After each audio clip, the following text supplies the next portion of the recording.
Can I read a text first? Can I read a message first? Wait, we haven't said hello. No. Hello, how are you, Dan?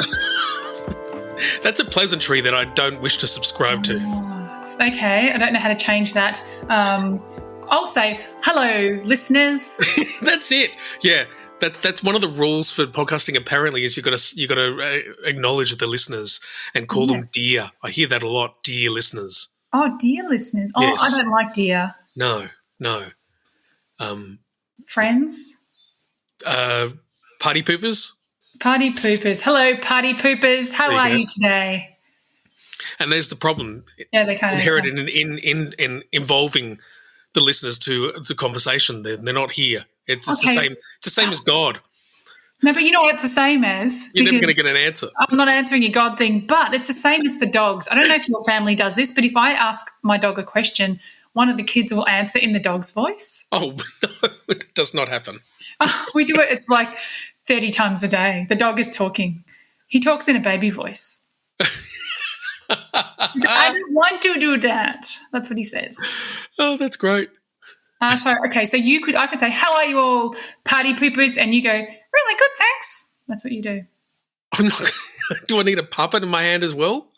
I've done that before, the sock puppet thing. There's a video on there. You can find it somewhere of me doing a sock puppet for my podcast when I was doing Australian Idol years back. What do you mean you were doing Australian Idol? I did an Australian Idol podcast.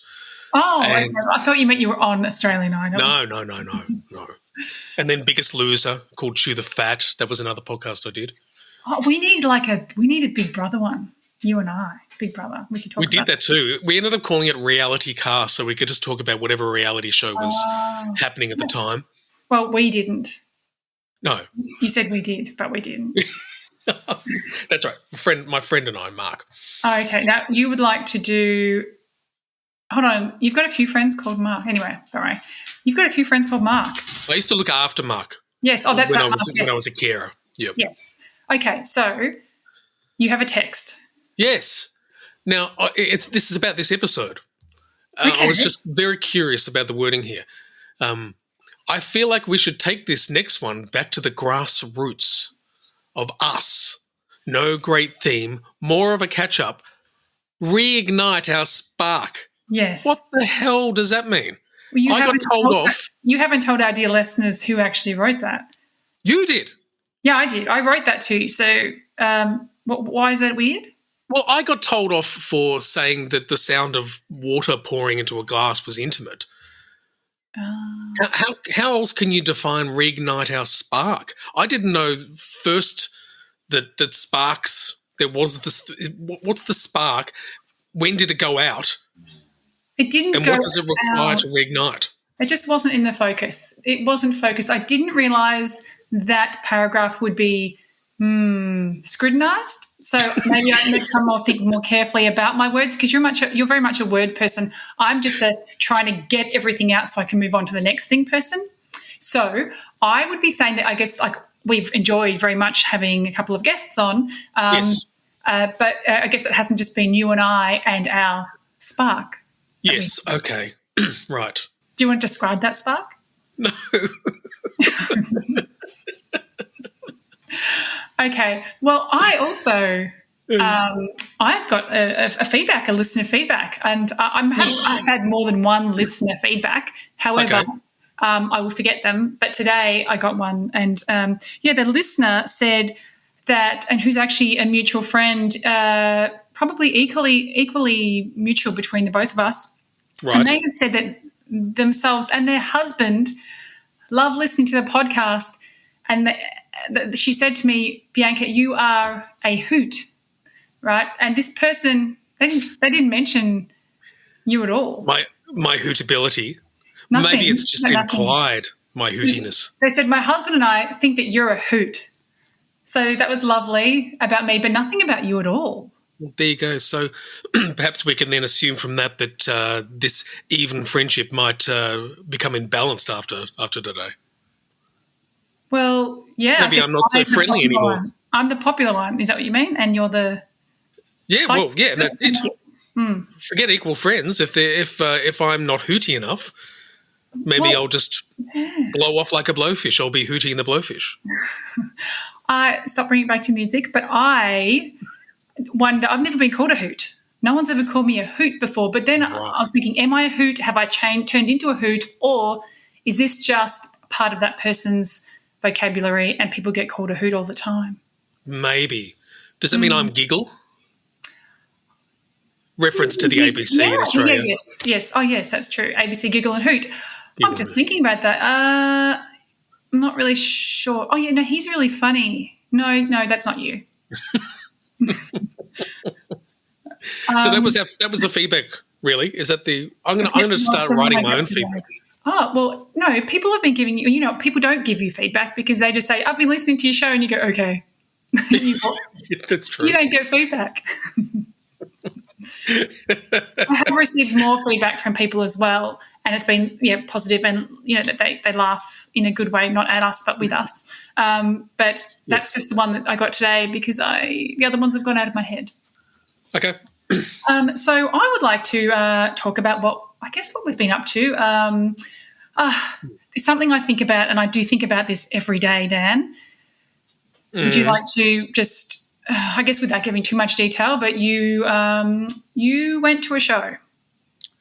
Oh, okay, right. Yes. Well, Dan got tickets to the Phantom of the Opera. I was I'm not a jealous person, but I really wish I got those tickets. Got them. It was great, like a sort of free tickets, I guess. Otherwise, I thought about buying them and I didn't buy them. But then, and you got, I thought, I would really love to have gone to the Phantom of the Opera by the was it the Victorian Opera Company? I think it is. I'm not sure if it's a Victorian or not because it did have a record-breaking season at the Sydney Opera House. So you went with your daughter. Yes. And what happened?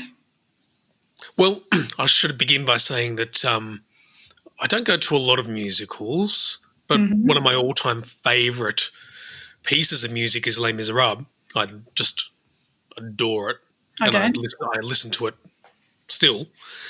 And I've been to see that 3 times, and I believe that there should be a psychological term for people who go to see Les Mis before any other musical. I think what it ends up doing is ruining your experience of every subsequent musical that comes after it, because both of us found the Phantom of the Opera underwhelming. Not you and I, you and your daughter. Yes. Yes. Yes. I will start by saying that Les Miserables is probably one of the worst musicals I've seen. And I've seen it twice. And I took my daughter with me for the second time because I thought maybe it's just me. And afterwards she's like, I didn't really like that. And I said, I didn't either. So it's miserable though. Phantom of the Opera. Wait, hold on. It's miserable. Yes. Yes, it's wonderful. It's just like the guy in the IT crowd had a go at a movie because he said it was heartwarming as a diss. Yeah, okay. It's beautifully, wonderfully dark and miserable, and it was. I love that kind of stuff. Okay, well, I just think that the songs are a bit boring to me. There's no like powerhouse song in it. Don't even try and start me. Nope. I'm just saying. No. So, and then anyway, Phantom of the Opera, you left. It was opening night, lots of celebrities, not that that really matters, but lots of things to look at. And you left halfway through. You said to me that, they already played the banger and they're obviously just going to have to keep playing that again in the second half. And I understand that when you go to a musical, I'm actually going to Hamilton on Thursday night, very excited. I'm a bit nervous about it because I don't know the songs and I'm going to have to listen to them because I will not like it if I don't know the songs. Print out the lyrics. I know. I'm going to read the whole story. I'm going to read a story about it beforehand so that I know what's going to happen because you and I have talked about it before. We don't want to see that movie. I didn't like to see the movie or the show and now I'm going to do it because they came into my hands cheap. But anyway, point is I think about you every day and how you left halfway through that show, The Phantom of the Opera. They have there's more than one song in it that's amazing. There's lots of songs. And I think when you go to a musical, you need to read the story about it beforehand. And also I think it made me realise, like you say, you like musical theatre, but you like listening to the musicals, not actually going to the musicals. That's what I think is about. Maybe. I was astounded by the mechanics of how they made the set move around. I thought it was incredible. But you left. But I found the main characters. Yeah. The main characters were so unlikable. Both of them. He was an abusive man. What's the guy's name again?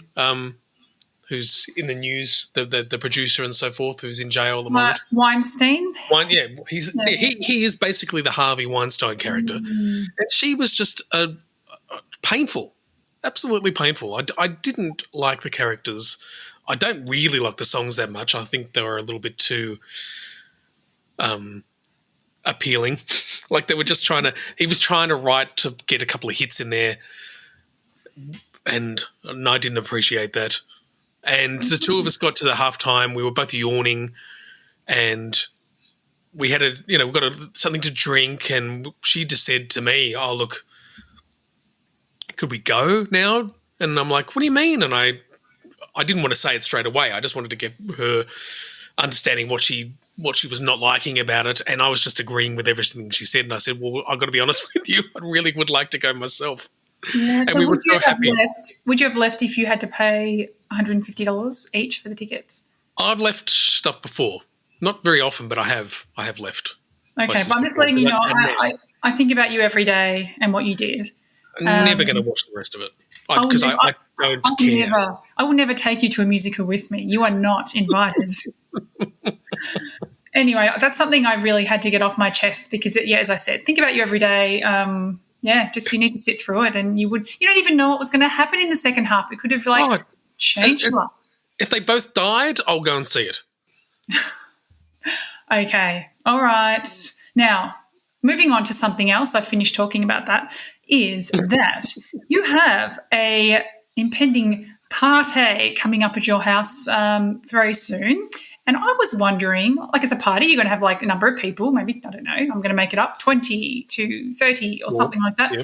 I'm interested to see, so in your preparations, how do you as an autistic person manage that? Well, you don't even know what to compare to, I guess, do you? But how do you manage preparing yourself, and also not just for, to clean your house, but also all the social side of things? I don't think about the social stuff as much as the planning side.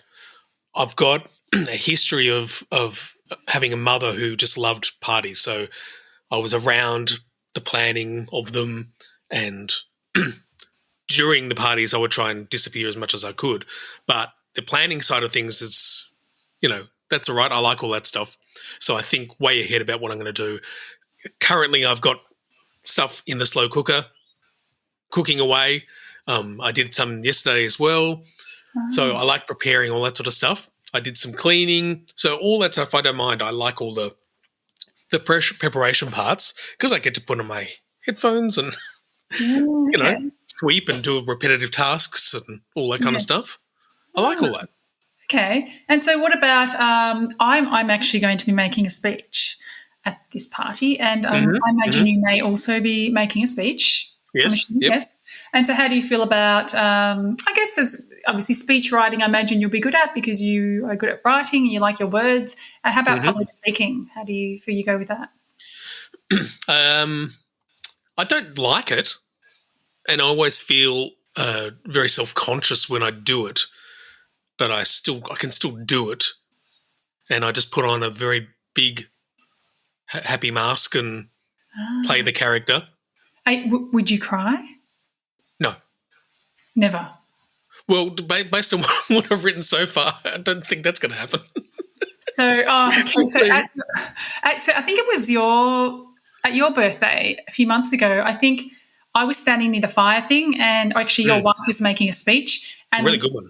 Yes, and all of the smoke was getting in my eyes. I don't know whether she told you this, and when the smoke just gets in your eyes, and I had these tears like just all going down my face. I'm not a public cry person, so all these tears coming down my face, and I was just wiping away. I saw Jen connected with me, and she looked at me, and she was like, "Oh, like she's emotional. She's really emotional." And I was like, "Oh God, how do I tell her?" And then we just talked about it later, and she said, "Oh, so you're emotional? Not emotional." But, no, not on the outside anyway. But okay, so you're fine. There's no crying on your part. And No. how do you do you think about? I know you said you'll be self-conscious. Is that like self-conscious physically, or thinking, I hope I can keep their interest, like the word? Yes, yeah. It's more like we've talked about before. I'm sort of worried that people are just going to be bored with what I have to say, and I want to make sure that the my intention is, meets its target.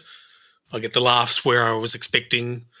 Well, that's very interesting that you bring that up, Dan, because I have a foolproof method of getting the laughs you want. I can't remember if I've told you this. Look, every comedian in the world is on tenterhooks right now. Oh, okay. Well, okay, because I do plan on doing this on when I make my speech. And I do this at weddings as well. So if a couple say to me that they want a funny ceremony, they want people to be laughing, right? Yes. Because they sometimes do that. It's a little bit of pressure. It's like someone saying to you, "Hey, let me tell you something funny." And I think to myself, "Oh, great. Now you've put expectation on them." My daughter did this morning. "Hey, can I tell you something funny?" And I said, "Is it actually going to be funny or not?" And then we had a discussion with the other two kids as well, because they're like, "Because you always say that and it's not funny." She goes, "Oh, that's just something I say when I want to say something." I'm like, "Well, no, because you give people expectation that it's going to be funny and it's not." But anyway, point is, that wasn't the secret. The secret is you need to plant people. You need to tell people, maybe 5 people, you need to laugh when I say things that I think are funny. When I think something, if I say something that is funny or I think it's funny and you don't, even if you don't, you need to laugh. So at the wedding, I say the groomsmen to the guys that are standing there, "I need you to laugh at all of my jokes." And then they do. Or like even the bride my bride and groom say, "Can you say this? We really want you to say this." And I think, "Oh God, it's not going to pull off. It's not going to be great," I think to myself. And I say, "I'll say it, but you both have to laugh." And they say, "No worries." And then they laugh and everyone laughs. Everyone laughs. That's fantastic. So this is I know what to get you for your birthday. I've already sorted that out. That's brilliant. What, like a laughing button or something? Exactly. A little, LED or even just a sign. Applause. Yeah, on my head. Laugh. Like a headband. Mm-hmm. a hat where you can just press a button and it tells people what to do. Feel emotion here. I don't like a cap. I don't like a cap that goes over my head. I like the visor ones that just go around and that has like the Velcro adjustment at the back, because I have quite a big head, so I need it to adjust so it goes around, but not a cap that goes on. I don't want it to cover my whole head. Right. No 10-gallon hats or anything like that. Nothing like that. Okay. So, so the point is, so what I'll be doing is just saying to a few people, laugh at my things that I say that are funny, and then you watch, Dan. They will. They will. Well, don't employ me, because I will definitely want to, destroy that. Why don't you test it out? Groan. Instead of a laugh, I go, "Oh." Don't laugh at a couple of them, but then when I say something else, do a big laugh, and you see everyone will laugh around as well. Yeah. I'm going to do it the most inopportune moment when you say we're just the best friends, and I'll go, if you like. Let's see if anyone laughs then. Do it. I want you to do it. This is a good challenge. Do it. Right. Okay. I'm getting my speech done first then. All right. So, yes, anyway, this is my tip. I want you to test it out as well, really. Like, I'll be going around and asking people to please do that for me, and they will. So tell me – let's just go back then, because you're confident about the words that you're going to say, confident about your words. I don't even really care if people enjoy it really that much, because I'm enjoying the writing process. Okay. I think I remember you saying at your wedding, you wrote a lot of the things. Is that right? I wrote everything. Yeah, So I did the everything. The ceremony. whole script of everything, everything that that he was saying, and all of us, the vows. I did the whole lot. Was it And funny? Was it, oh no, it was heartwarming. is that how he spoke, or is that how you spoke? It was serious, and I think there might have been a couple of jokes in there, but no, I think it was also a little bit of that spiritual thing because that was going on at the time. So I had all that in there. Why did you just do that with an accent and say it was heartwarming? Was that supposed to be you talking? Because I'm wondering whether you did that because you wanted to say it was heartwarming, but you felt a bit gooey and weird inside, so you put on an accent, so it's really not you, but it is you. Is that why you did that? No, it's one of those direct references to the IT crowd. And Wait, other when you things. say IT, do you mean information The IT crowd, the technology? TV show. Oh, I thought you meant like because you used to work in IT. No, no, the IT crowd TV series. Okay, and that's really weird. Oh, to the IT crowd out there, the people, the listeners who are ITers, what do you call them? You know, work in IT. I thought I'd explain myself before, but obviously not. No, you did not. That's okay. So that's what happened. When I've had a couple, probably had 3 couples that have said, hey, we will write the whole ceremony. Will you give me a discount? I'll say if I just have to pop in the legal bits, go for it. And I give them definitely like a huge discount because I don't have to do any of the work. But anyway, that's for next time you get married. Well, you know what? He's still got my name wrong. He still called me David. David, Daniel and David. Like once or more? Daniel and David. Yeah, like I think it was twice. Okay, because I mean I understand Belinda and Bianca. That happens a lot, but Daniel and David, I don't think of it. I just couldn't believe it. I thought, mate, all you had to do was read from a piece of paper. Well, both names from the Bible, both religious names, Daniel. Oh, that's true. Yes. Mm-hmm. Well, they were names before then, of course. Before the Bible? Yes. No, there were no names before the Bible. Of course there were. And I stood upon the sand of the sea and saw a beast rise out of the sea, having 7 heads, 10 horns, and upon his horns 10 crowns, and upon his heads the name of blasphemy. So, all right. So, so I was, was I thinking or were you thinking about having, no, you weren't thinking about it, I was. About, when we have had our guests recently because we've had so many of them. yes. In person, I'm not really great with a group of 3 or more. I need to dominate or sit back. I can't just when I say dominate, I'm not just talking about myself, but I need to say, oh, and Sarah, you were telling me how you play basketball too, don't you? And it's like an interview and your wife is very aware of it and I think she laughs to herself because I just take on that role of like it's an interview. I just can't help it. Mm-hmm. So when we have those, I was a bit nervous when we were having those 3-ways with our interviewees that it wouldn't go so well because I find it hard in real life. However, best thing about it is I can just, with a podcast, you put your hand up, Dan. It's great. And then people know you want to talk next. It's superior. It's just superior. I wish I could do that in real life. Why can't we? It would be brilliant because what it also did was reduce any sort of expanding of information that we didn't necessarily have time to cover off, within our constraints. And so if someone puts their hand up, it lets that person complete their idea and then thought without expanding too much on it. And that's brilliant. I would just, mind you, I'd probably just have my hand up all the time. But you didn't.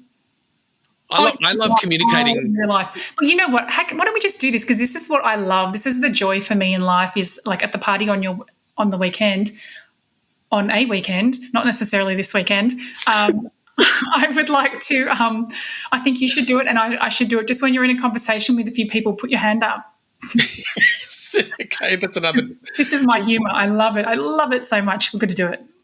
Don't do it with me because I'll know, but we do it with other people and then I think they'll just think that we're a bit odd and just continue on. I mean, I like verbosity as much as possible, not just mine, but other people's. So even when I try to communicate, I try to shorten the amount of words I need to use as much as possible to the point where it's risky that I've only provided 4 words that probably require 2 sentences. But I still give it a go to see if the person will actually understand what I'm saying. I do that to my wife all the time. You did it to me. Oh, when I think I called you and you answered the phone and you answered it in Patrice's voice. What's that person's name that you do the pretend? Are you forgetting our producer's and founder's name, Chartreuse? Chartreuse, right. So because on the Facebook page there's what is it? Chartreuse. Chartreuse. She always tells me this, that you couldn't even be bothered to remember her name. Yes, she looks very similar to you. And then so she has done a couple of videos on the Facebook page. So she had created a new one, and then I called you and your assumption was that I'd already seen it. And you started talking in that voice and laughing, and I actually didn't know why that was funny until like later that night I saw that she had uploaded another video, and that made sense. So had she? I haven't seen it. Yeah, she has. Yeah, okay. Yeah. Nice. Yes, she seemed to enjoy herself. Now, Dan, the last few episodes have been a little more serious in content. So I thought, I don't know why I'm laughing. I thought we would keep this one like a little bit lighter. It's also up to you as well, but I thought we'd keep it a little bit light. As I said earlier, that let's reignite that spark. Oh my God. Yeah. So, and I haven't had enough. Well, now I have. I've got a little bit of energy with it, but I haven't had a chance to sort of hang poo on you as much as I normally would. What's this poo business? Well, Winnie the Pooh, Winnie the Pooh, chubby little cubby all stuffed with fluff. Because I don't want to say the SH word, because then it will give us an E on our rating. I don't know if that does it really? A couple of little swearings? Yes. So I just say hang the poo on you, as much as I usually do. Like the rhyme. Oh, my God. Okay. So we thought we'd talk a bit about, what you say? What? Because we were talking about famous sort of characters, but then we changed the word to famous to something else, and I forgot what it was. So famous, popular. You said it. Well known. Oh, well known autistic. Well known. And we started off thinking about, autistic characters in shows, and then I thought I don't like those people in the shows that are. Just obvious and supposed to, this is the autistic character. I don't like that. And so then I changed it to maybe could be people that we think are autistic. I think that'd be an interesting little bit to talk about. Yeah, it's an interesting one, isn't it? Because and I think it's also interesting to go back and think about, shows you've watched and what shows you enjoyed in the past. There are a bunch of movies and TV shows that you think, surely. Even in my daughter and I are watching Brooklyn Nine-Nine at the moment. Yeah. So who do you think is autistic in that? What's the sergeant? The yes, boss? of course. I don't remember anyone's names. But he seems very much a possibility. The senior sergeant, or do you mean? Yes. Yeah. Yes. Oh, I love them all. That is such a great show. His emotion it's like that picture of 9 dogs' faces, and they're all the same, and underneath each one it's got angry, happy, sad, yes. and it's the same face. I never thought about that. What about other ones sort of from your it could be from your childhood or teenage years? Well, I think teenage years, I mean that's the time when you tend to, I don't know. It's like the same with music and movies, the ones you always look back fondly on. But for me, I didn't have a label to identify with at that stage. But I identify with characters in certain books as well as TV and movies. I loved the Duck Man in Pretty in Pink. He was I a lot of similarities to him, that unrequited love side to the character, where he just loved this girl so much and she was just friends. I mean, that was me, the friend zone, all the way through my schooling years. And Judd Nelson's character in The Breakfast Club, which I just think is one of the best movies, and I knew every single word of that movie. I'd turn the volume down. Oh, okay. And I loved him because he has a pooey. he had a pooey time at home. Oh, okay. This is not going to work. And, so I associated with that side of things, like that the family life that wasn't so, happy. Yes. I loved, and you're not going to know who this person is, Hal Hartley. I don't know who the other two people you've said are either. But you don't know what? What do you mean? I think I saw Pretty in Pink, but no, I have not seen Breakfast Club. Oh, you're insane. I'm a little bit younger than you, just a little bit. Anyway, what else? Hal Hartley. Yeah, Hal Hartley was a writer, musician, director in the 90s mostly, and he just released these amazing indie films. They were just nothing like them, and they still haven't been, And he had a lot of characters I associated with so much. When I think back now, I think, wow. I think most of the characters in his movies are autistic. It's just crazy. Yeah. There's one called Trust. You can actually watch it on YouTube. It's, again, one of my all-time favourite films. And boy, oh boy, that character, the main character, he is so autistic. He's got this amazing skills with fixing radios, and he's got an amazing brain, but he's working at a crappy shop repairing stuff because he's got a really bad attitude and he can never last in a job. So there's all these like tick, tick, tick going along with, you get to see. What else was there? Did you ever watch American Beauty? Oh, the movie? Yeah. Yeah. Yeah, I was wondering whether there was anyone autistic in that. It was very different for the time, and I loved it because it was just so different thinking. But I think it's also very problematic now. I think that is just one of those movies that more shows how screwed up neurotypical people can be. Yeah, I can't remember any of the details, but I just remember thinking it was quite different. Can I talk about me and the shows that I have been thinking about? Okay, great. Okay, so I don't know if you've heard of these, but I related to Candy in the 1980s anime show called Candy Candy. Now, you're going to put that in the show notes. I'll send you through the link. But it's like Candy and Annie. They lived in an orphanage called Pony's Home. It's completely dated, but I really resonated with Candy because she was always just too much for everybody, like whether it was the teacher people there or other kids and people that would come and want to adopt them, and they never chose her. But always, she was always being asked to quieten down, and she was just really impulsive. And her, Bloody Annie, her friend, she was just perfect and lovely. And I always related to that because I had like the perfect, lovely, sweet friends, and I was that Candy person. And she was also very I can't think of the word, perceptive. Yeah, perceptive. Okay, yep. But she was always let down by others because of the way that she perceived life, because she saw life differently than others. And so they just did things that didn't that was probably very neurotypical, but it just caused a lot of, not pain for her, but she just didn't understand. And that was one. So you don't know Candy Candy? No, but oh my God, it's just making me realise I hadn't mentioned Anne of Green Gables. I'm obsessed with that show. Both versions.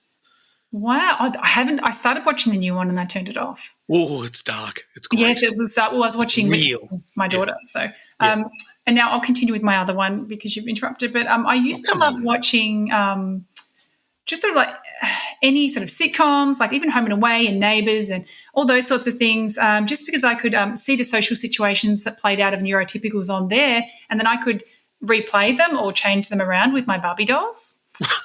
Okay, yeah. And then for one of the favourites of all was Belle and Sebastian, 1981 animation. No, that's a band.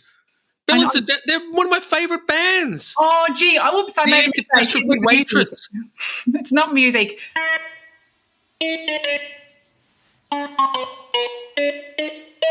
Okay, yes, that's not who we're talking about. It's an anime series. I'm talking. It was based on a 1965 novel. And I couldn't really remember the story, but I looked it up and listened to this. So it's a series. It's about the mountain-based adventures of a young boy named Sebastian and his Pyrenees mountain dog, Belle, who live in a small village in southern France. So he has no friends because he is bullied by the other children for not having a mother. One day, he meets a gentle white dog who has been falsely accused of attacking people. So he names her Belle and they become best friends. And to save her from being put down, he leaves his adoptive family and flees to Spain with her and his little dog, Poochie. So they have many adventures in the Pyrenees, I made that up, in some mountains, and they elude the police and search for his long-lost mother. And that went for seasons. And put that in the show notes. That was amazing. It got made into a movie that I saw at the Baldwin Cinemas, I think about 5 years ago, into like a real-life movie, but I never saw it. But how interesting is that? My interest in kids' shows was really sort of doom and gloom, and both my favourite shows were anime that I never watch now, and also that both lots of the kids had no parents. But don't you reckon in the 80s there were so many shows where the kids had no parents or parents died? Yes, absolutely. Yeah, there seemed to be a bunch of that sort of stuff going on, or bad parents, and yes, you had all the different Strokes and Websters and that stuff as well. Oh, so much of that. Maybe that's informs us. I go back a bit earlier than you for the kid stuff to stuff like HR Puff and stuff, which is I don't know completely out there. Wurzel Gummidge was this bizarre English character, like the Wombles. All those sorts of ones. And again, they're all left of centre, a little strange. What? I can tell you, the Wombles, I used to watch it because, there was only ever one show on at a time on TV when we were young. It was so boring. Like, all they did was walk around and pick up rubbish. In Wimbledon. That's all they did. I like the song. I can't remember much more about it now. That's all they did was pick up rubbish and put it in the bin. I just enjoyed the weirdness. That's why I like the Monty Pythons and Mighty Boosh, those sorts of shows as well, which I thought my daughter was going to love Mighty Boosh. I really, really did. But there's a difference between us, which we were quite surprised about, which she doesn't like the bizarre, weird. She prefers it to be more realistic. So my kids don't like when they can tell if it's a 1980s or 1990s because it's not the clarity of the screen. They can't handle. It's not. Yeah, it has to be a pretty good show. Like they love Police Academy, which is really racist and sexist and all those things. But they just think it's so funny to laugh at that what people used to be like. Oh, okay, yeah. Yes. Well, that makes a bit more sense. Oh, yeah, that's why they love it. Yeah. What about real life people? Well, what current people that would like? I mean, there's the obvious ones. I mean, I love, and it's funny when I think about like autistic people, what comes to mind often is women, the Greta Thunbergs, the Chloe Haydens. There's all the same sort of names keep popping up of people that I respect and I love to see what they're doing. Yes, I still think they've got a long, long way to go. Why do you think? Why women? Like you say, because there's not really any autistic men that are doing a similar role than, say, Chloe Hayden or Greta. No. Is there? There's no one. There's none. No, there really isn't. There was just because the they TV don't have shows. the words. They don't have the words like women. Yes, autistics have a lot of words. You have a lot of words, but a lot of men with autism don't have the words. They're just like fixing, I don't know, the mechanics of a train. I don't know. Yes, exactly. Yeah, there's not a lot of that sort of social consciousness and going out there to do that, which is a real shame. Yes. The things that it isn't. It's sort of, in some ways, autistic representation is now flipped, and it's certainly a lot more honest than it was back in the day. But yeah, that's true. Like, well, when you've got obviously Chloe Hayden has just won the Woman of the Year by Marie Claire. Do you know the speech? Could you memorise what she said in that speech? Of course, I memorised everything. What is it? Okay. She said, let me just skip through in my memory to think when the bit there was a bit, yes, I do recall. She said, and I'll say it verbatim, I grew up never seeing myself represented. I grew up knowing that my mind, everything that was my mind was broken and wrong and strange and different. I was taught that different was bad because I never saw myself represented anywhere. Wow. Well, it's very good that you could remember that. Yes, no quotes. We don't do quotes. No. I loved that. Her speech was amazing. It was, yeah. But yeah, I also so I love that she won that. And I love that Dylan Alcott won Australian of the Year, being obviously in a wheelchair. But I don't know, there's a little wincy part of me that doesn't like that it's popular right now and that you win awards for having additional needs. Mm-hmm. I don't know, maybe it's because I just don't know where it's going to go, what's going to happen next with that, or when do we move on? Do we just move on and then forget about these people? I think the next step is, and I don't mind this, that in a burgeoning sort of movement, the visuals is important as well. So having a sort of an attractive person front and centre can help. It's a marketing thing. I mean, marketing works. It's a great art form. But I would like to see things move on where someone who's recognised doesn't look like they could possibly, be on the cover of Marie Claire or something like that. That goes for people, autistic people, as well as trans. It's just, it always seems to be the pretty ones that get all the media attention, and I get it, but I do long for the time when that's not necessary anymore. Yes. Yeah, I guess I think it will come. It will. Everything takes time. You're German. What's the word? Not Schadenfreude. There's another word. I'll have to think about it. Oh, what is it? Scheisehunde. No. Now we have to put an E against it. It's Schadenfreude. Schadenfreude is taking pleasure in other people's pain. Oh. So it's not that. What do you? Man. It's Guten Tag? No, it's going to drive me crazy. I'm going to have to edit this bit because I need to know the word now. Or let's see how. I could just do some. I'll do some playing, just some music. German. I'm making music. Can you put on sing a little song? Okay. Zeitgeist.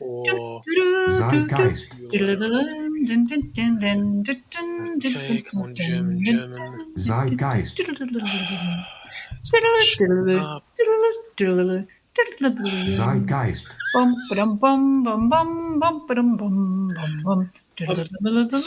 I think this is working.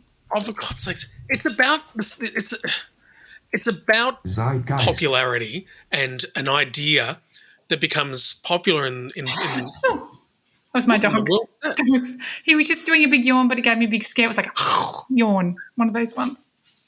At some point in this when I do the editing, I'll be putting the word that I will have found in at some point. So Zeitgeist. fear not, the word will be there. So the idea of that German word, which I totally remember, is more that you have to. It has to become popular. It has to become cool for an idea to spread like wildfire, like it did with gay marriage. That all those things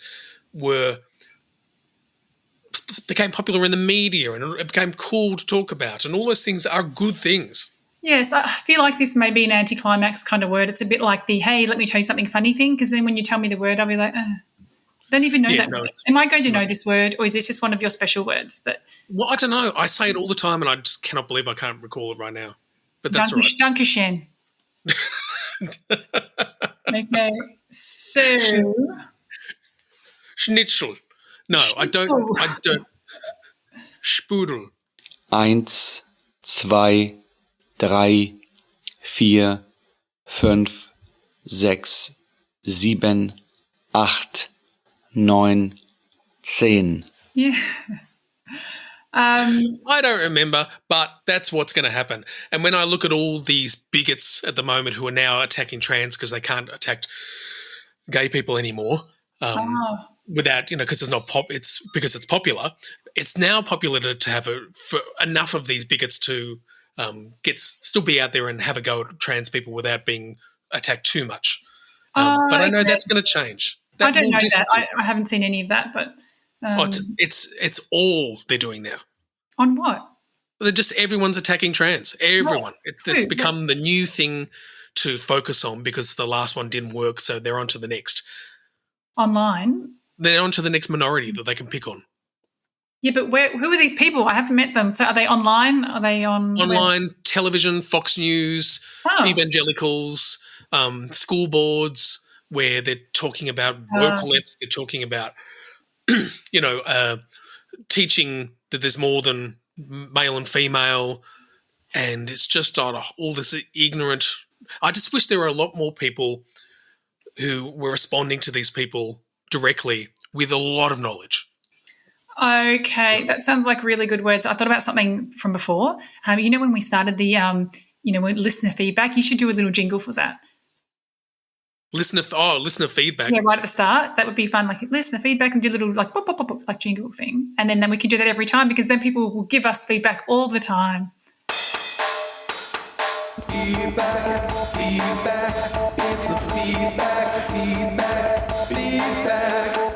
feedback. Right. So I've changed the subject. Yes. It's very important. But I came up with a word of what you just did. You redundicized me. Oh, no, that sounds negative. I just think that we talked about it for long enough and my brain moved on to something else. You should have put your hand up. Or just went off. Put what do you call this thing? Like cut my neck. Like that's enough. It wasn't because what you were saying wasn't interesting, but my brain was going to lose it. But I really wanted to let you know I want a new jingle, because I'm not sure if anyone's noticed, but we've cut the music segment because no one was interested. That's what we didn't get feedback about. Well, yeah, and I'm also concerned that I'm going to get in trouble, and someone's going to tell me to take it down, and they're going to sue. So I thought, no, I'm not even going to go there anymore. I'll just write them all myself. Sure. Okay. I'm doing a song with my son at the moment, in honour of, unfortunately, his horse that he does at equine therapy has passed away of old age. He was a very old horse. He'd had a very good life, but unfortunately, he has passed away. So he came up with a song which I recorded on my phone, and now I'm trying to convert into an actual song for him. And I've also recorded. You should put that on their podcast. I'll do it. We definitely will. Because when they're ready to talk about that, because my daughter also goes to that horse therapy. Yes. And we all know that horse. And you would also be sad about the horse. Oh, my goodness, yeah. We had a really special time, the three of us together on that last session, that he had a lot of that sort of winter coat, and there was just hair going everywhere, and both of us were just, massaging and getting all that extra hair off him, and it was really a sort of beautiful connection time between us all. Yeah. So it was a nice last time. We should talk about this. We should actually have like a segment on animals and what the horses mean to us and our dogs and all those different animals. Yeah, absolutely, yeah. Favourite animals or something. Yeah, something like that. I mean, with the horses, as you said, it's the brushing. It's hold on, where were we going with this? Well, I was just talking about that's music, and so I'm writing a song, and I'm also using a recording I took of I think one of the other horses just walking, and I'm turning that into the beat. That would be great, and then you should play it on here, so you can have. I'm allowing you to have that. That's fine. Have that, and actually, all your jingly things, I appreciate because they're actually really good, and I enjoy them. There you go. You got a compliment. I didn't. Oh. Now it's my turn. Well, I think we're looking at how much time we've been going on here. No. Surely one of the most famous parts of our podcast is our Autistic Moments, which I'm thinking might be good as a TikTok. That sounds like a really good idea, but what about the compliment? What? I'm not supposed to give – am I supposed to give a compliment now? I thought that was supposed to be the end. Oh, well, think about it now while I tell my autistic moment. Autistic Moments. What's now? I've got a low bar from the last time from your autistic moment. But before I do this, because I'm a little bit nervous about it, can you just laugh? Just laugh at the end of when I've finished it, and then everyone else will laugh too. Boo. Okay, are you ready? Okay, let's go. My brain, ADHD brain, is really – because the last time I told the autistic moment, it was hard for me to start from the beginning. I just go blah, blah, blah, but I'm going to do this. So – Set the scene. A couple of years ago when my son was trying to get into the high school that he's in, we had to go for a testing day. So we took him there with the two younger kids. So I don't remember what their ages are, but we'll say the youngest one, she must have been in prep. And so took him for the testing. We popped him in there as we were walking out because the girls had their school uniform on. one of the teachers walked over and said, "Oh, do you go to this school, blank, blank, blank school?" Because obviously they had the uniform on, and they said yes.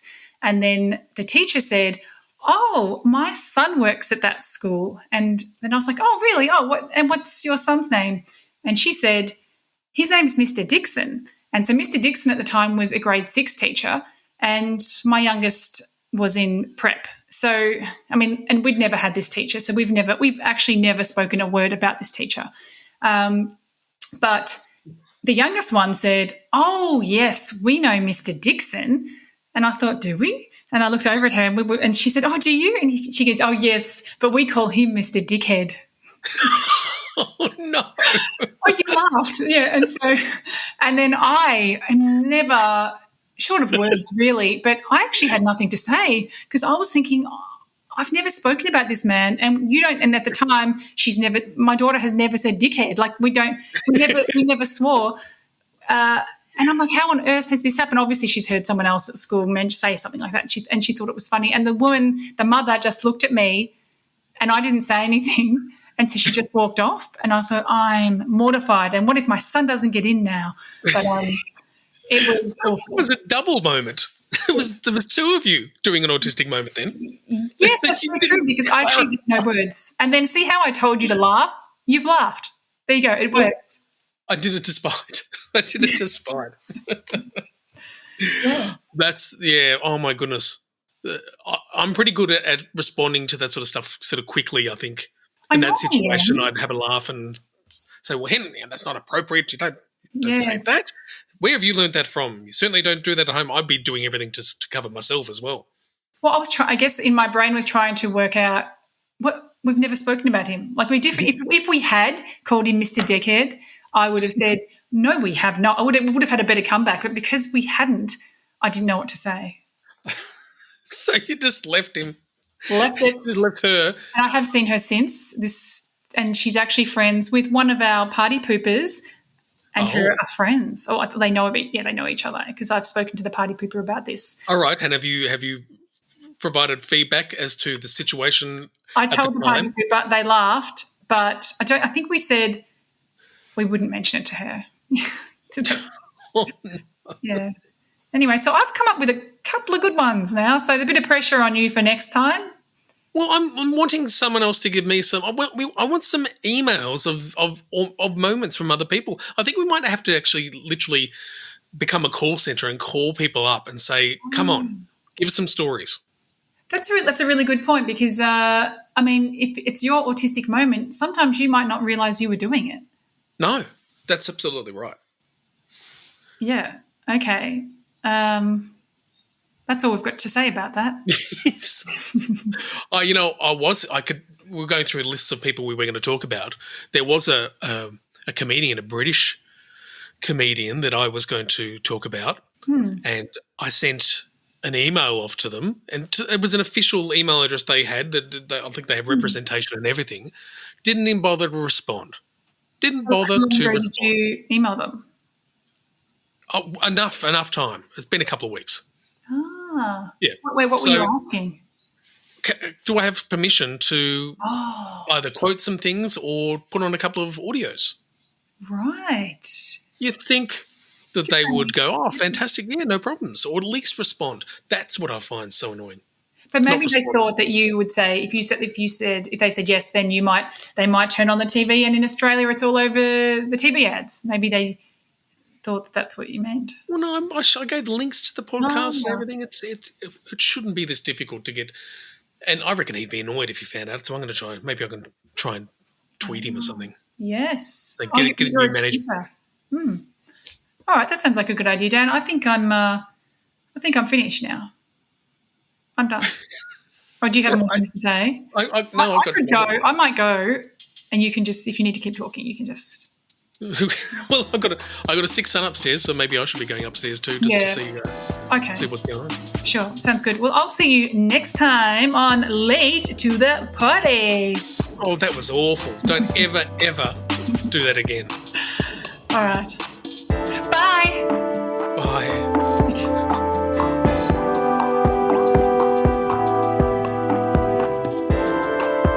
Hey, did you Did you notice I didn't have to give the compliment?